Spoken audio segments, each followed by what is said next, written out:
这电动独轮车甲厨房车呢，伫咧台湾拢是禁止骑去哩车路的。伫咧高雄是有开放4大个公共场所，互人来骑。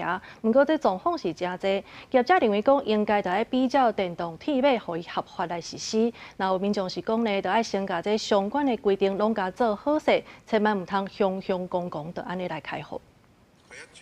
电动独轮车伫寿山园区骑紧紧，经过媒体报道，大家才知影原来寿山是禁止电动独轮车甲厨房车骑入去的。目前台湾甲这个车算是个人载具，禁止骑去哩一般的车路。即阵高雄有4大公共场所开放骑电动厨房车，包括布置中央公园、桥头糖厂甲卫武行，其中布置园区内底拢有广告。不过也是定拄有人骑出去车路，互警方开红单。民众讲开放骑车是真利便，不过人若多就变甲真危险。是大家人行道在走嘛都没有注意啊，汽很快到处钻，我觉得很危险。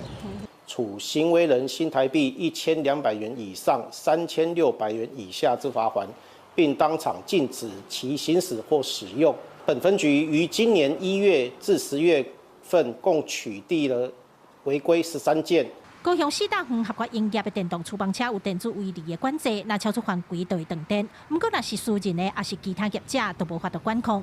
警方表示，若是骑出去车路，就会照规定上悬罚3600。有租车业者认为，电动厨房车的动力其实甲电动铁马无啥差，应该要比较电动铁马合法上路。政府会认为是电的话，就是有危险性嘛，所以他会就是不想让你上路嘛。但现在有电动 辅助自行车啊，可是它也是电力的，那为什么它就可以实施？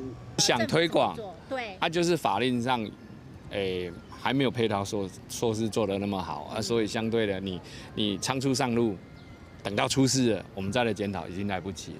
电动厨房车、独轮车愈来愈时行，不过相关的法规管制却对不着脚步。业者讲，因伫咧租车进前拢会签约束，甲民众讲相关的规定，不过也是有人会违规。除了法条制度以外，伊认为该加强对人的宣导。